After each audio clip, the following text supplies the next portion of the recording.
Eh, me interrumpo en el momento que sea necesario para aclarar cualquier cosa.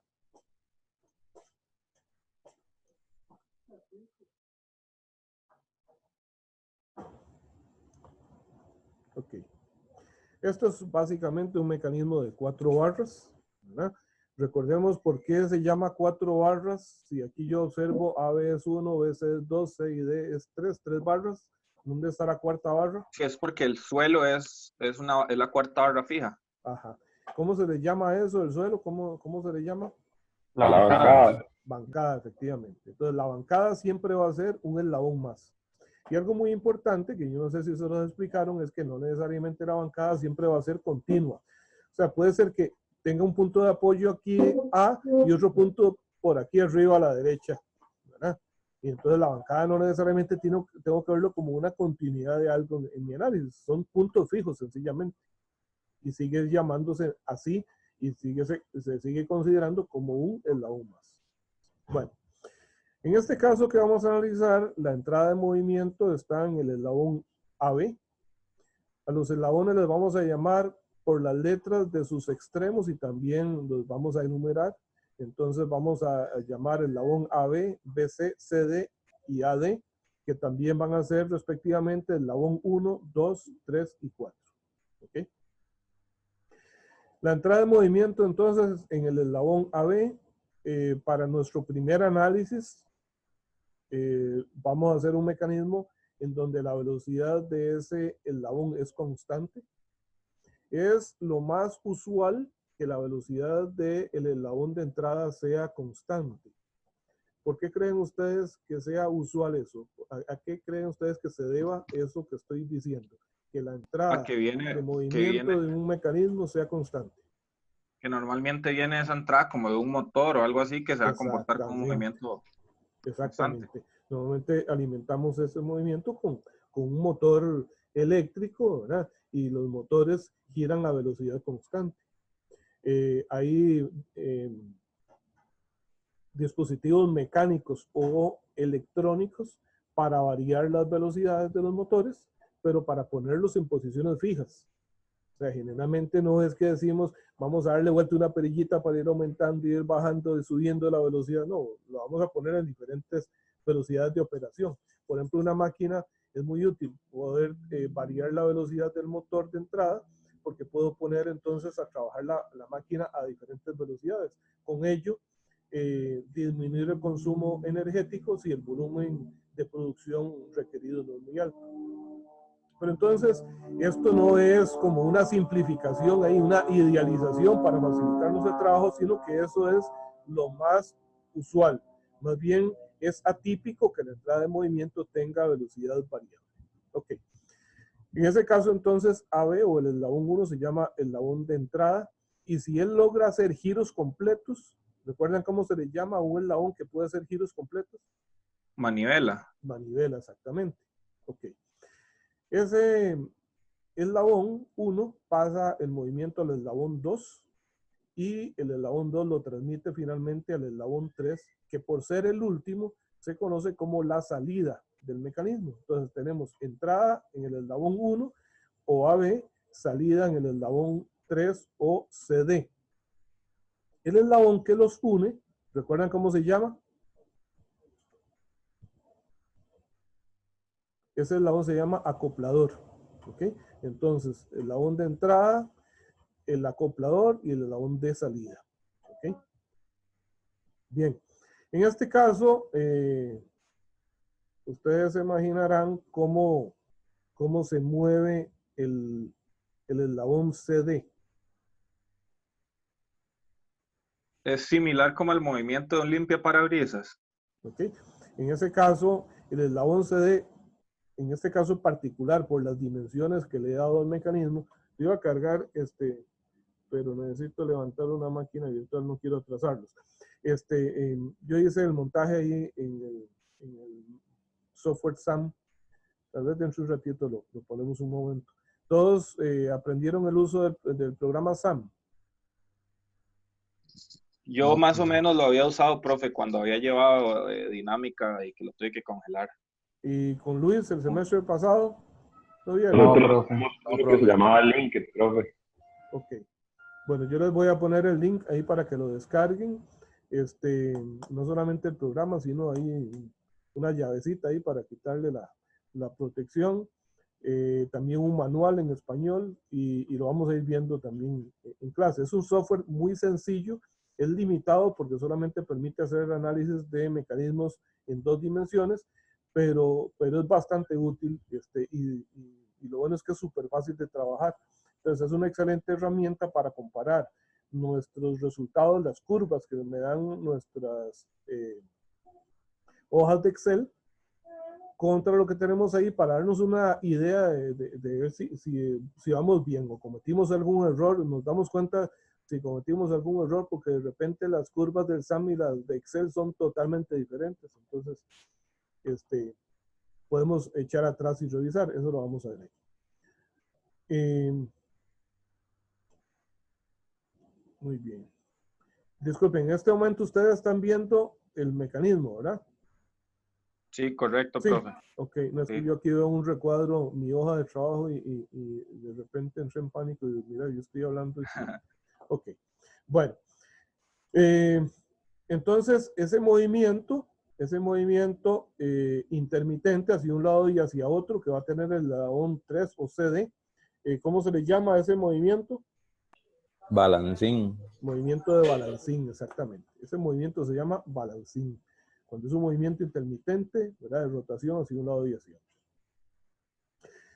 Depende de las dimensiones que yo le dé a los diferentes eslabones, podría tener un movimiento doble, un mecanismo con doble manivela.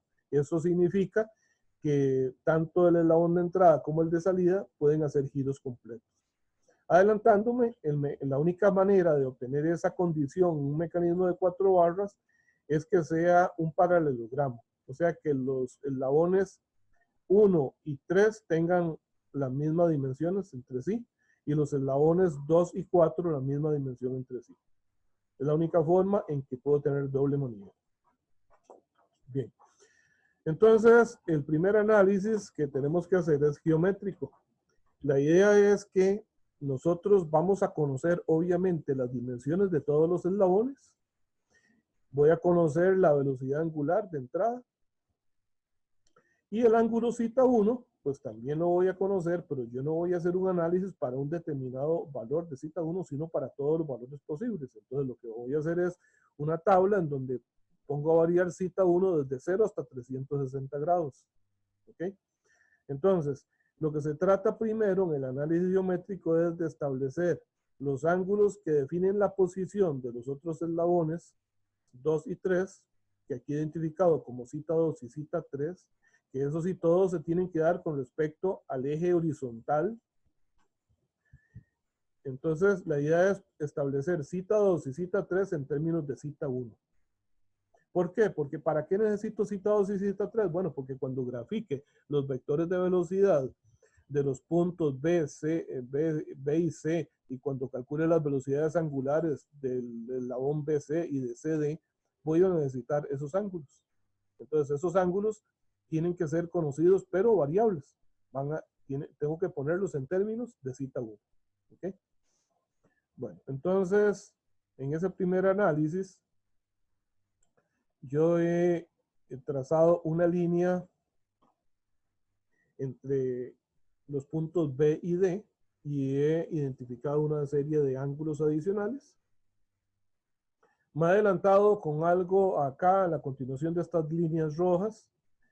¿Alguien me podría decir qué es? No es indispensable en este momento, pero si alguien El sabe centro qué es. instantáneo de rotación Ok, centro de la instantáneo de barra rotación. ¿De cuál barra? de la BC. De la BC, efectivamente. Bueno, no es indispensable que lo sepan, pero vamos a ver. Voy a aprovechar. En este momento no es indispensable. ¿Siguen viendo la misma pantalla ustedes? Sí, profe. Sí, Quiero profe. compartir ahora otra pantalla, ok. Entonces,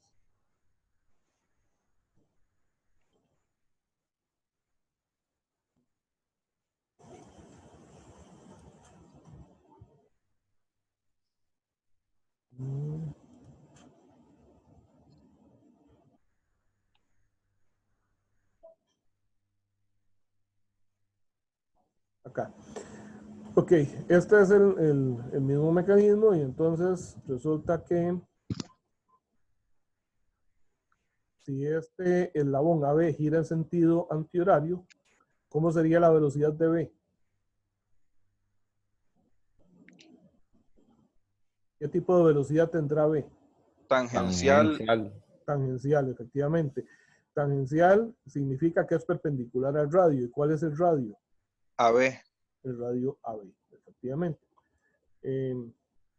Entonces, la velocidad del punto B va a ser así, ¿verdad? Ok, perpendicular a AB. Ahora, entonces, ¿qué tipo de movimiento experimenta el eslabón AB? Rotacional. Es un movimiento de rotación, efectivamente, alrededor de un punto fijo. Ok. Ahora, el eslabón CD, ¿qué tipo de movimiento experimenta? Rotacional también. También rota alrededor de un punto fijo. Ok. La velocidad del punto C, entonces, ¿cómo será? Igual perpendicular a la barra CB, pero en la misma dirección de la velocidad de B, digamos. Entonces, si el punto B está jalando todo hacia la izquierda, pues lo lógico es que la velocidad del punto C también tenga una componente hacia la izquierda. Y entonces va a ser como así. ¿Estamos de acuerdo? Perpendicular Correcto, sí. a CD. Entonces, ahora la pregunta es, ¿qué tipo de movimiento experimenta el eslabón BC? Rototraslación. Es un movimiento general, efectivamente, es un movimiento plano general que incluye rotación y traslación. Pero el centro de rotación no es fijo. Entonces es ahí donde hacemos el análisis de centro instantáneo de velocidad. Me estoy adelantando, pero en la medida de lo posible que lo podamos hacer, siempre y cuando ninguno se quede botado, lo hacemos. Si necesitan participar para preguntar algo, con toda confianza, por favor. Ok, entonces, ¿cuál era el procedimiento para encontrar el centro instantáneo de velocidad? Trazar dos líneas perpendiculares a las direcciones de las velocidades y donde se intersequen, ahí es el centro instantáneo de rotación. Perfecto. Entonces, el punto B y el C son parte de ese eslabón número 2. Entonces, trazo perpendiculares a VB y a VC y no son otra cosa que continuación de las líneas de los eslabones 1 y 3. Entonces, este punto C1 es el centro instantáneo de velocidad del eslabón BC o eslabón número 2. ¿Okay? Por eso es la razón entonces que lo tenía yo en ese dibujo. Okay, voy a regresar entonces ahí.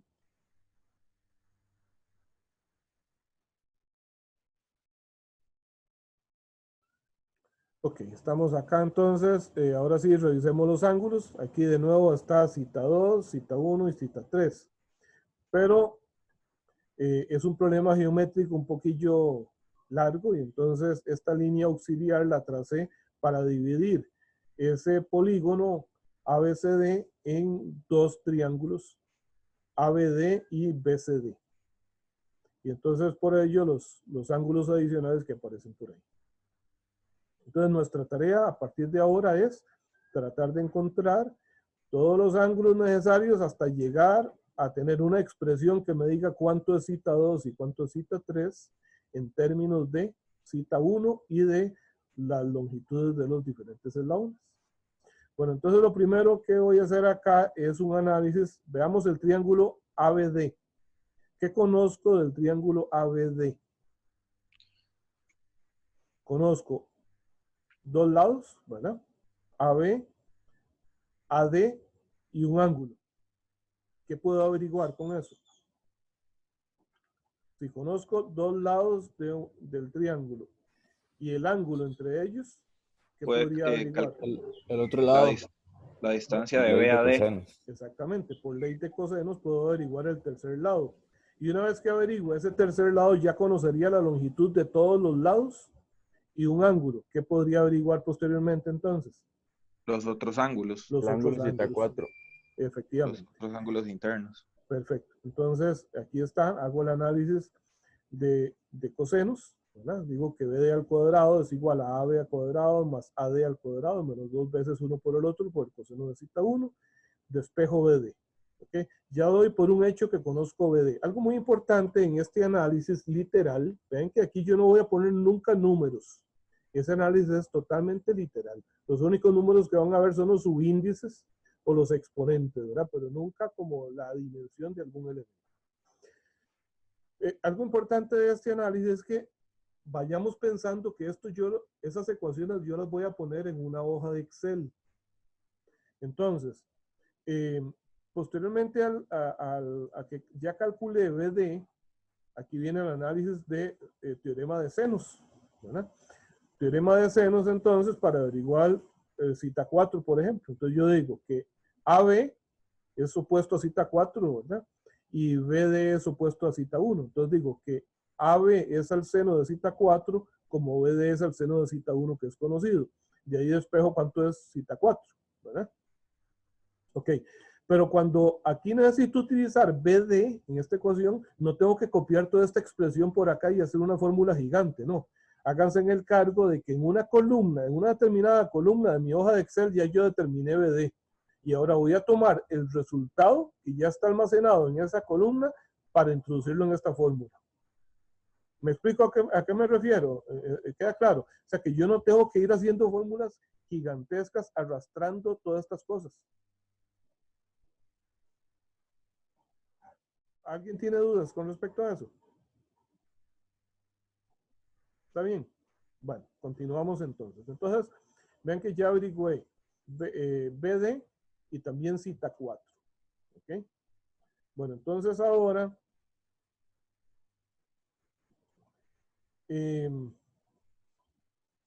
quiero averiguar zeta 5. Quiero averiguar zeta 5. Observen entonces el triángulo BCD. ¿Qué conozco ahora del triángulo BCD? El valor de zeta 4 y las distancias de BC y de CD. Conozco todos los lados. Y de BD también. Ajá, conozco todos los lados. Entonces, si conozco todos los lados del triángulo, puedo averiguar un ángulo. Por ejemplo, zeta 5. ¿Cómo podría averiguar zeta 5? Con teorema de cosenos. Porque zeta 5 es el ángulo formado entre BD y CD, ¿verdad? Que con el teorema de cosenos lo utilizo para calcular BC. Pero como conozco BC, entonces es esto lo que despejo. Digo, BC al cuadrado es igual a BD más CD cuadrado menos 2 veces uno por el otro. Y aquí conozco todos los lados. La incógnita es zeta 5. Entonces de ahí despejo el coseno de zeta 5 y posteriormente zeta 5. ¿Ok? Regresando acá, una vez que tengo zeta 5, entonces igual, ya conozco todos los lados de este triángulo. Conozco un ángulo, entonces ahora por teorema de senos puedo calcular cualquiera de los otros dos ángulos. Voy a calcular zeta 6 por teorema de senos. ¿Ok? Entonces, aquí está, CD es el seno de zeta 6, como BC es el seno de zeta 5, y ahí despejo zeta 6. Y una vez que tengo zeta 6, que es este ángulo completo, ¿ok? Observen que este ángulo de aquí abajo es exactamente zeta 4 también. Entonces, zeta 6 va a ser la suma de zeta 4 más zeta 2. Como ya conozco zeta 6 y zeta 4, despejo zeta 2. Ya este es uno de los ángulos importantes. Entonces despejo zeta 2 como la diferencia entre zeta 6 y zeta 4. Vamos a ver. Aquí lo tenemos. Zeta 2 es igual a zeta 6 menos zeta 4. Y repito lo que les dije anteriormente, no quiere decir que ahora tengo que sustituir aquí qué es zeta 6 y qué es zeta 4, no. Ya esos datos van a ir quedando en columnas independientes en mi hoja de Excel y yo nada más jalo el resultado. ¿Está bien? Bueno, ahora zeta 3. Ya conozco entonces zeta 4 y zeta 5. Zeta 3 lo despejo por diferencia contra 180 grados. ¿No? Zeta 3 sería 180 menos zeta 4 y menos zeta 5. Entonces ya tendría los dos ángulos más importantes que andaba buscando, que son los que necesito para las velocidades de los puntos C y B, la velocidad angular, bueno, esos ángulos por ahí. Perdón, profe. Sí, dígame. Zeta 3 Es 180 menos cita 4 menos cita 5. Exactamente. Ok. Exactamente. Cita 5 lo acabamos de calcular por Ajá, cosenos, sí. ¿verdad? Y Correcto, entonces correcto. ahora por diferencia. Bien, entonces estamos aquí. Cita 6, cita 2, cita 3. Ok. Ahora voy a calcular los otros ángulos que los voy a necesitar en el análisis de velocidades. Vamos a ver esos ángulos. Cita 7, por ejemplo. Cita 7 es el ángulo de aquí. Este ángulo de aquí. ¿Cómo calcularía cita 7? De aquí abajo todo lo conozco. Entonces vean. El ángulo que se forma entre la línea BC1, esta línea es roja, y la horizontal, ¿cuánto es? El ángulo entre esta línea roja y la horizontal, ¿cuánto sería? 45, ¿no? No. Ese ángulo, vean que esta línea tiene la misma inclinación que AB. Ah, Es cierto, cita 1. Es cita 1. Entonces, si de aquí hasta aquí hay cita 1 y a eso le resto cita 2, me da cita 7. ¿De acuerdo? Ok. Vamos a ver. Si ahora conozco cita 7 de este triángulo de aquí arriba, vamos a ver. Bueno, no. Cita 8, ¿cómo puedo averiguar cita 8? Vean el triángulo, ahora un triángulo muy grande, de A hasta C1, de Con A ley de a seno. D y de C1 a D. Este triángulo de aquí, de A hasta C1 y bajo hasta D, este triángulo. De este triángulo grande, conozco este ángulo de cita 1, este de aquí, que sería cita 4 más cita 5. Entonces cita 8 sería la diferencia, 180. La suma de los ángulos internos tiene que dar 180. Entonces el resto, cita 1, cita 4 y cita 5. ¿Está claro? Ajá. Sí. Y entonces ahora, ¿cómo averiguo cita 9? Por la suma de los ángulos internos del triángulo BC1C. Ajá. 180 menos cita 7 menos cita 8 me da cita 9. De manera que entonces ya tendría resuelto la parte geométrica de este elemento. ¿Alguna duda hasta ahí? ¿Estamos bien? Estamos bien, profe. Ok, entonces viene el análisis de velocidades. Para su tranquilidad, este documento yo se los voy a subir a mediación. Ok, aquí están marcadas en todas las velocidades. Profe. Sí, dígame. De inicio nosotros habíamos cita 2 y cita 3, ¿verdad? No habría que ponerlo en términos de cita 1. No se Ya sabe. los tenemos, o sea, ya cuando calculamos cita 2 y cita 3, vea que aquí dice, por ejemplo, cita 2 está en términos de cita 6 y cita 4, pero estos a su vez, si yo me voy para atrás, todo viene desde cita 1. Nosotros todo lo Ya fuimos sería calculando a implícito. partir de cita 1, exactamente. Entonces, vamos a ver, voy a hacerlo aquí en una hojita. Voy a montar en una hojita lo que sería, cómo se iría viendo.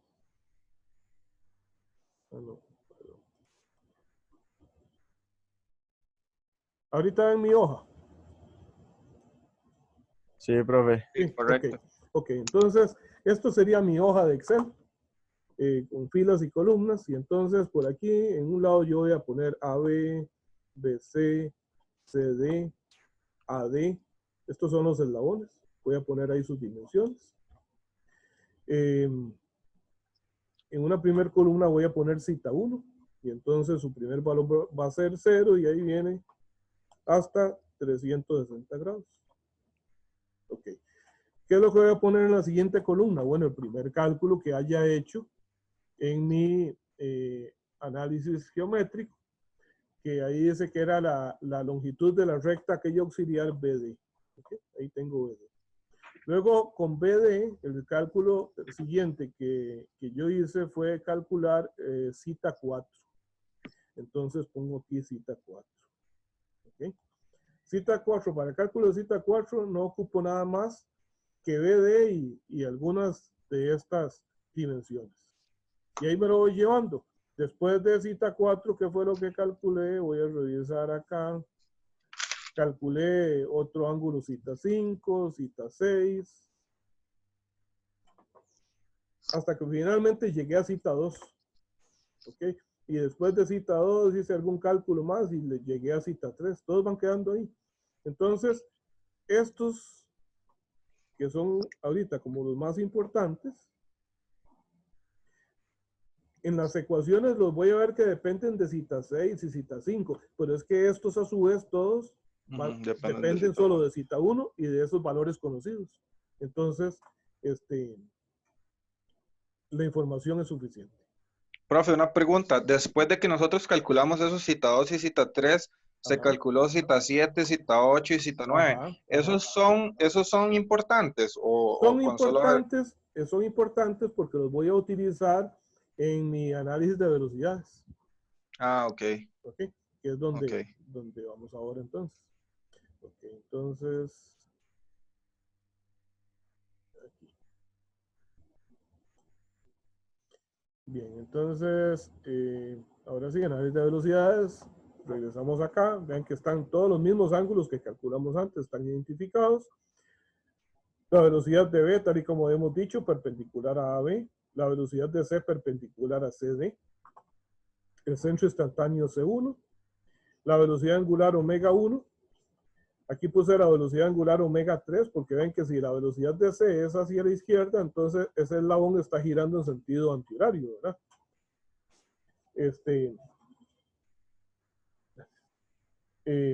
Entonces, es también antihorario, igual que omega 1. Y omega 2, ¿en base a qué determiné el sentido de rotación de omega 2? Observen solamente el eslabón BC. El eslabón BC sabemos que gira alrededor de C1. Y si la velocidad de B es para allá, necesariamente entonces el giro es horario. Igual calza con VC. Si C gira en sentido hacia la izquierda y ligeramente hacia abajo, pues eso es porque el eslabón gira en sentido horario. ¿Está claro los sentidos de rotación de los tres eslabones? Sí, profe. ¿Nadie tiene dudas? Ok. Seguimos entonces. Entonces, bueno, ¿cómo calculo la velocidad de B? Es sencillo, es una velocidad tangencial, omega por R. Omega 1 por el radio AB. ¿Okay? El eslabón BC, ¿okay? El eslabón BC, entonces, ¿cómo determino la velocidad del punto B? La velocidad del punto B, ¿cómo la determino si lo considero solo parte del eslabón BC? O sea, ¿qué pasa si yo suelto este eslabón de ahí, me lo llevo por otro lado, grafico estas dos velocidades, omega 2 también, ¿cómo calcularía la velocidad de B? VB por BC1. Omega 2, ¿verdad? Omega 2, omega por R, ¿verdad? Sería omega 2 por el radio de C1 a B. Ah, sí, Y de perdón, igual omega 2 forma, por- la velocidad de C sería omega 2 por el radio de C1 a C. ¿Estamos de acuerdo? Correcto. Ok, entonces, observen que la velocidad de B la puedo calcular de dos formas. Omega 1 por RAB o omega 2 por RC1B. Entonces, como ya conozco cuánto es VB, entonces más bien de ahí podría despejar omega 2. ¿Ok? Entonces, para eso sí necesito determinar cuánto es esta distancia de C1 a B y también de C1 a C. Es una parte geométrica que no calculamos previamente, pero entonces del mismo análisis de esos triángulos vamos a calcular. Considerando que ya conozco todos los ángulos que aquí aparecen, por un simple teorema de senos, podría decir, por ejemplo, que BC es el seno de cita 8, ambas cosas conocidas, como C1B es el seno de cita 9. De ahí despejo C1B. Y también puedo decir que C1C es el seno de cita 7, como BC es el seno de cita 8. De esa manera determino esos dos lados en rojo. ¿Está bien? Y aquí está ese cálculo. Aquí está el cálculo de C1B y de C1C. ¿Okay? Para finalmente entonces decir que la velocidad angular 2 es igual a VB entre el radio de C1B. ¿Ok? Y que la velocidad de C es omega 2 por el radio de C1C. Ya todo es conocido. ¿Estamos bien hasta ahí? Bien. Ahora entonces analizamos el eslabón CD. Ya conozco la velocidad de C. analizándolo como parte del eslabón 2. Pero también lo puedo ver la velocidad de C como parte del eslabón CD. Como parte del eslabón CD, ¿cómo se calcularía la velocidad de C? La velocidad lineal o la ¿Sí? velocidad angular. Sí, Sí, sí, esta omega 3 velocidad por de el C radio de Omega sería 3 por omega el 3, CDA. exactamente, omega 3 por el radio de D a C. Pero como ya conozco VC y conozco CD, más bien de ahí despejo omega 3. Ajá. ¿Okay? Entonces, llego a esto. Omega 3 es VC entre el radio de D a C. ¿Ok? A ese radio, ¿por qué le pongo DC y no CD? Porque el radio se le debe dar, debe hacerse desde el punto de rotación o del eje de rotación hasta el punto cuya velocidad estoy calculando. En 2 dimensiones esto no es relevante, Sí, pero cuando hagamos análisis en 3 dimensiones, tenemos que hacer un análisis vectorial. La velocidad no va a ser omega por R, sino que va a ser omega cruz R. Y entonces los vectores tienen un sentido particular. Entonces, por eso yo quiero que se acostumbren a llamarle a los vectores por las letras, pero empezando por el punto de rotación o el eje de rotación. ¿Alguna duda hasta aquí? Ya hemos resuelto las velocidades, entonces. Ya sé cuánto es omega 1, bueno, omega 1 era conocida, ya tengo omega 2, omega 3, VB y VC. De manera que eso ya lo puedo graficar y ver los resultados de esas curvas. ¿Alguna duda hasta ahí, muchachos? Bueno, voy a adelantarme, ¿sí? Bueno, voy a quitarles unos 10 minutos más máximo para hacer el análisis de aceleraciones. Ok, aquí tengo entonces ahora mi análisis de aceleraciones. Al dibujo anterior de velocidad le he agregado varias cosas. Pero voy a retroceder acá para preguntarles algo a ustedes. Recordemos que el eslabón AB gira con velocidad constante. Si gira con velocidad constante, entonces, ¿cuál es la aceleración angular? Es 0. Es 0, efectivamente. ¿Y cuál sería la aceleración del punto B? La normal, profe. Recordemos que en cualquier cuerpo que gira, aunque gire con velocidad constante, aparece una componente de aceleración que se llama radial. La aceleración radial que tiene la dirección del radio, por eso se le llama así, aunque sea con velocidad constante. ¿Cómo es que se calcula la velocidad radial? Perdón, la aceleración radial.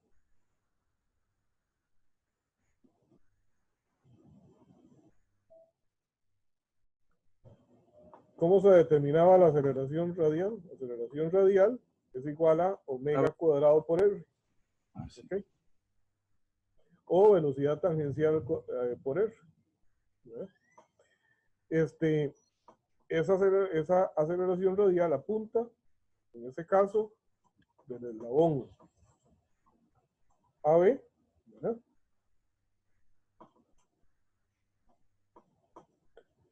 Apunta, va de B hacia A. ¿Ok? Que es omega Profe, una cuadrado por pregunta. R. ¿Sí? La aceleración tangencial era W por R. Es que no La recuerdo bien. aceleración tangencial es alfa por R. Ok, La gracias. aceleración angular por el radio. Y tiene la misma dirección que la velocidad tangencial. Pero esa componente no existe aquí porque no hay aceleración angular. ¿De acuerdo? Bien.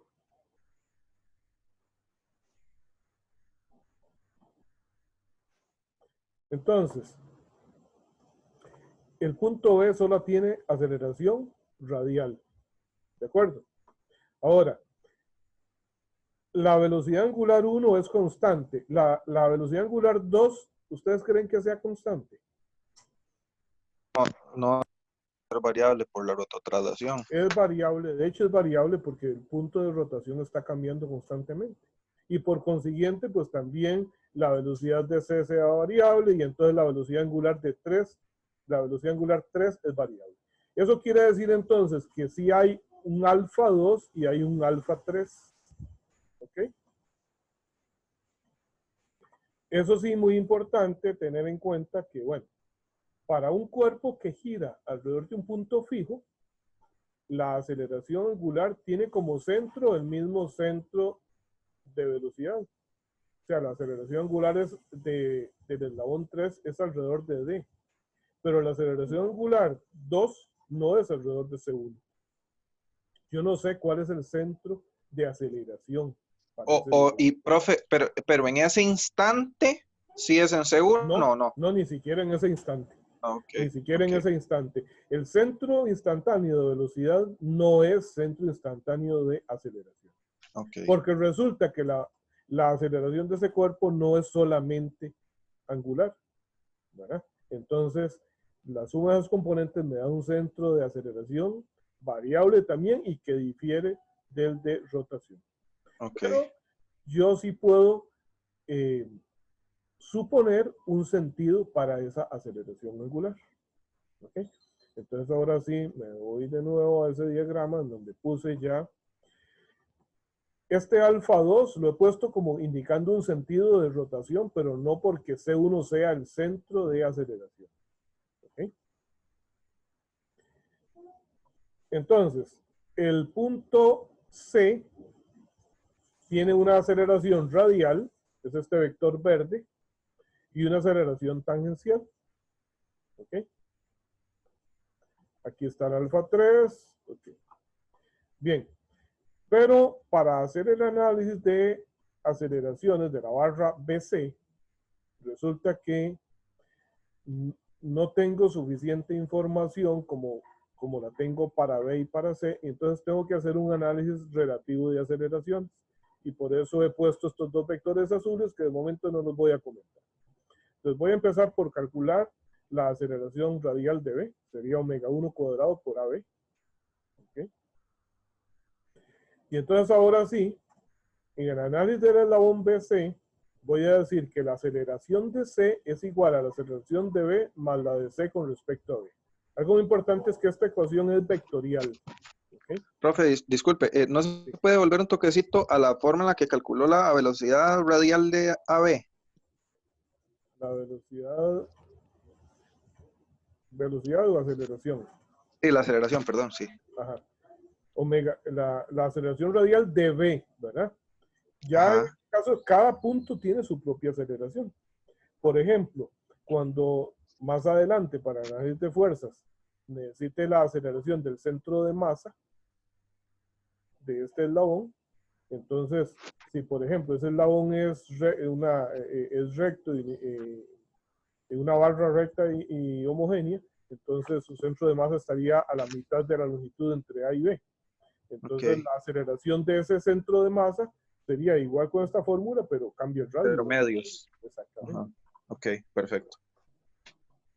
Bien, entonces ahora digo, les decía, la aceleración de C va a ser igual a la de B más la de C con respecto a B. ¿Ok?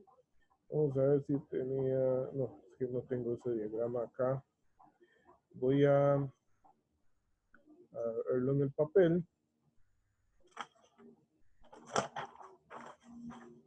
Entonces, yo separo el eslabón BC. El eslabón BC. Y digo que la aceleración de C vectorialmente es igual a la aceleración de B más la aceleración de C con respecto a B. ¿Recuerdan esto de mecánica 2? Movimiento relativo. ¿Sí? Sí, más o menos. Más no o recuerdo menos. tanto. Bueno, esto significa la aceleración de C con respecto a B es ¿cómo ve usted moverse el punto C si usted está parado en B? ¿Okay? Esto siempre se lee así, de este con respecto a este. Entonces usted está ubicado acá. Yo estoy ubicado aquí. este eslabón gira con una determinada velocidad angular. Omega 2 nos dio en qué sentido era omega 2. Omega 2 nos dio así, sentido horario, recuerden. Y también estoy suponiendo que mi alfa 2 es en sentido horario. Entonces, yo estoy ubicado en B y veo cómo se mueve C con respecto a mí. Entonces, la aceleración de C con respecto a B tiene dos componentes. Dos componentes porque este elemento tiene velocidad y aceleración angular. Entonces, esto es una aceleración de C con respecto a B radial más una aceleración de C con respecto a B tangencial. Como cualquier aceleración radial, se calcula como omega cuadrado por R. ¿Cuál sería la velocidad angular que tengo que poner aquí? W. Tenemos omega 1, omega 2 y omega 3. ¿Cuál sería la que va aquí? Omega 2. Omega 2 porque es la velocidad angular de ese eslabón. ¿Ok? Entonces, yo estoy parado acá. El eslabón gira alrededor mío, alrededor de B, con esta velocidad angular. Es en sentido horario. ¿Ok? Y el punto C, entonces, tiene una aceleración radial que apunta a B. Esa es la aceleración de C con respecto a B radial. ¿De acuerdo? El radio es la barra misma. ¿Por qué? Porque yo soy el observador ahora que está en este punto. La barra está girando a mi alrededor y entonces el punto C tiene esa componente de aceleración radial. ¿Estamos bien hasta ahí? Sí, perfecto. Ok, entonces, ¿cuál es el ángulo de esta? Para hacer esto vectorialmente, ¿cuál es la dirección de esta aceleración? Puedo poner aquí mi vectorcito y ponerle este ángulo de aquí, ¿verdad? Que es este mismo. ¿Y cómo se llama ese ángulo? Ese es mi cita 2. Cita 2. Aquí está. Ok. La tangencial es perpendicular a la radial. Profe, perdón, ese omega 2 al cuadrado por R, ese R sería Este R, BC. ajá, este RBC, ajá. Gracias que me lo recordó. BC, ese RBC. Bien. La Profe, tangencial, perdón. ajá, sí. Vemos, digamos, BC o CB. Es que como el vector va hacia abajo. BC porque es el radio que, dirigido desde el punto donde está girando hasta el punto cuya aceleración o velocidad estoy calculando. Ok. ¿De acuerdo? Siempre recuerden, entonces, el punto de partida es el punto donde está girando. Bien. Entonces, ahora viene la aceleración tangencial. Como cualquier aceleración tangencial se calcula como alfa por R. ¿Cuál alfa tendrá que ser ese? De nuevo, si estoy en el eslabón 2, es mi alfa 2. ¿Y cuál radio? El mismo radio que utilicé anteriormente, BC. Y como es tangencial, es esta la dirección, pero ¿cuál es el sentido? ¿Va hacia arriba o va hacia abajo? ¿Cómo determino eso? Para eso, entonces yo estoy asumiendo un sentido para la aceleración angular, que digo que es horario. Entonces me paro aquí en B, pongo esto a girar alrededor de B, y entonces la tangencial, ¿hacia dónde me queda? ¿Hacia arriba o hacia abajo? Hacia abajo. Me queda hacia abajo. Esto sería la aceleración de C con respecto a B tangencial. Entonces, vean acá esto. Si esta línea y esta son perpendiculares entre sí, y esta tiene un ángulo cita 2 con la horizontal, entonces la otra lo tiene con la vertical. Esto sería cita 2. O esto de aquí. Igual, cita 2 ahí. Entonces, igual aquí lo pongo mi vector. Ahí, cita 2.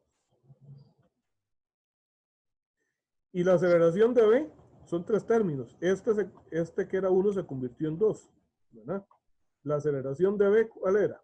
Ya la tenemos, que era omega 1 cuadrado por el radio AB, ¿verdad?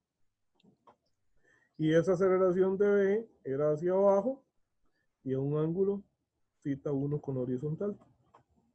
Entonces ya aquí tengo las tres componentes de la aceleración de C. Pero como esto es vectorial, esta aceleración de C es aceleración de C en X, aceleración de C en Y, ¿verdad? ¿Y cuáles son las componentes vectoriales de cada uno de estos términos? Pues ese término por el coseno y por el seno del ángulo, en cada caso. ¿De acuerdo? Entonces, esta ecuación, ¿cuántas incógnitas hay en esta ecuación? Aquí tengo dos. Aquí tengo dos. Al lado izquierdo. Al lado derecho. Ninguna. Los radios. No, y los radios. No, los radios los tengo. Ninguna, porque de ahí No hay los ninguna valores del... incógnita ahí. Entonces, Ah, ok. ya, alfa 2 la conozco. No. No, no conozco alfa 2. Entonces, esta es mi incógnita, alfa 2 de momento. ¿Ok? Pero esta ecuación ¿sí? Una pregunta, ahí en el primer término, en el de la aceleración de B, ¿ese qué ángulo tiene? ¿Es θ 1 respecto a la horizontal? Sí, ¿O es porque, θ 2 también? no, θ 1, porque recuerde Ajá, que AB está así. ajá, Ángulo ok. θ 1 y la aceleración de B era así. Ok, ¿De acuerdo? sí. Bien, entonces, sí, al lado, aquí todo es conocido, aquí todo es conocido, aquí no conozco alfa 2. ¿Ok? ¿A qué otra ecuación puedo recurrir entonces? Bueno, ¿qué hago con eso? Resulta que si ahora analizo el eslabón CD,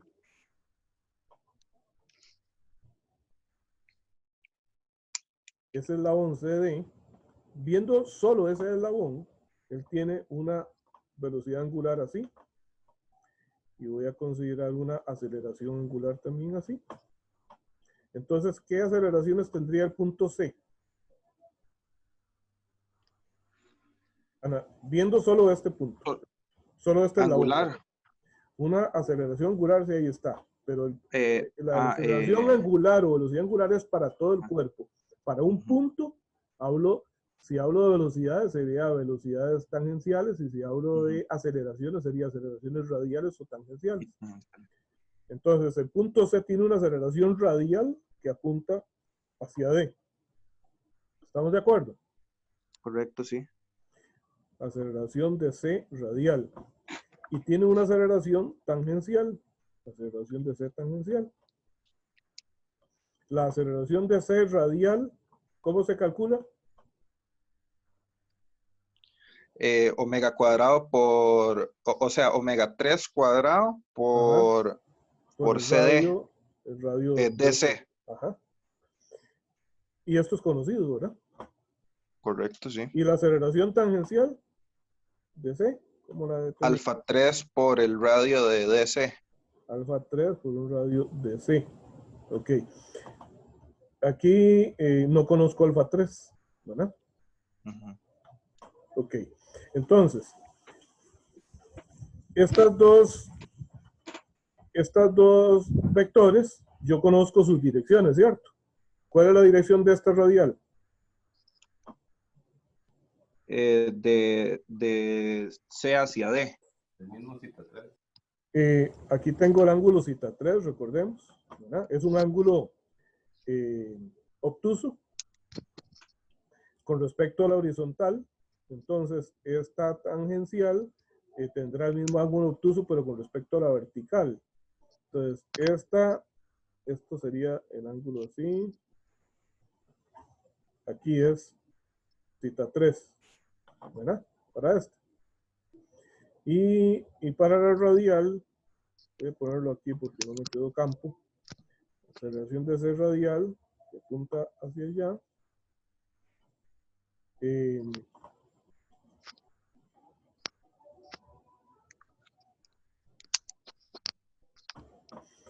Tiene un ángulo zeta 3 acá.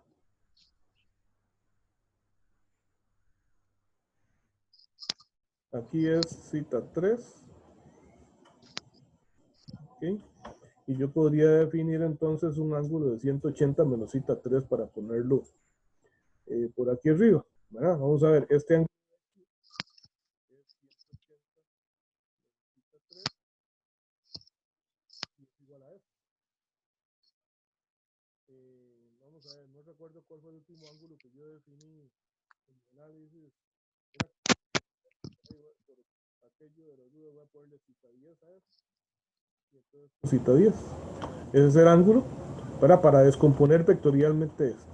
Entonces, cuando yo pongo estas dos componentes de aceleración de C aquí, en vez de poner aceleración de C en X y en Y, mejor pongo esto. ¿Ok? Estas dos componentes son la suma de la aceleración total de C. Entonces, ¿cuántas incógnitas tendría en total en la ecuación?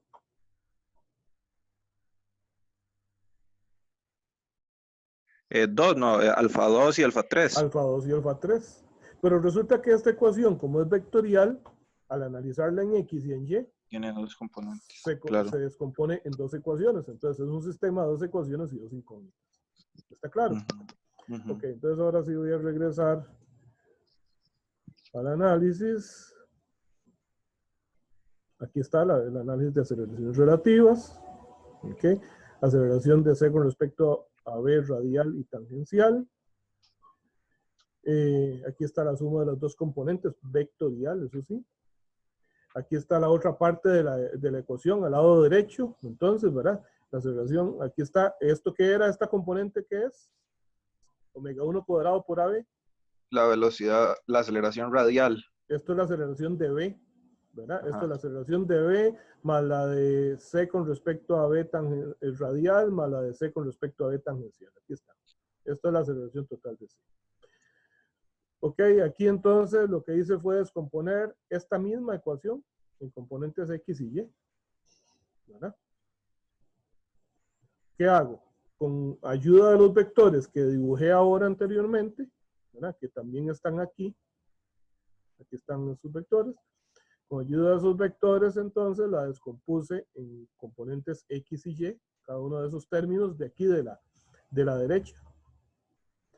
Ahora hago entonces el análisis de la aceleración de C, pero como parte del eslabón CD. Aquí está la aceleración de C radial como omega cuadrado por R, la tangencial como alfa por R. Igual descompongo esos dos términos de aceleración en sus componentes X y Y. Para entonces ahora, bueno, algo muy importante acá, me quedan cosenos de 180 menos zeta y seno de 180 menos zeta.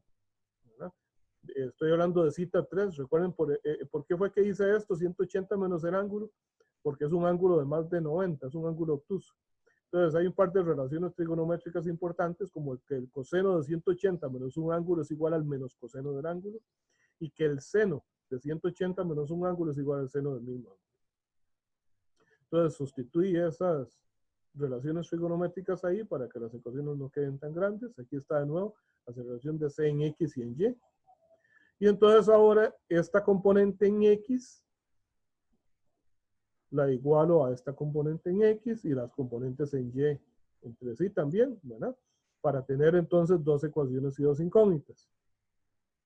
De ahí saco entonces esta ecuación para X y esta para los términos de Y, ¿verdad?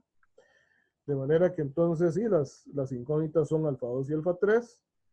Despejo alfa 2, bueno, aquí lo que hice fue alfa 3, despejé alfa 3, dice de la ecuación 22, que es de los términos en X. Despejé alfa 3 y lo sustituyo en la otra ecuación, y me queda una ecuación ahí grandecilla, ok, y entonces de ahí determino cuánto es alfa 2. Ahora ya nuevamente este alfa 2, ese valor de alfa 2, lo sustituyo en esta otra ecuación, que depende solamente de alfa 3 y ya tengo alfa 3. Con lo que tendría resuelto ya entonces todas las aceleraciones. ¿Hay alguna duda hasta ahí? Bueno, vamos a quedar hoy acá. Mi análisis continúa con el de fuerzas. De momento voy a subirles a mediación virtual el documento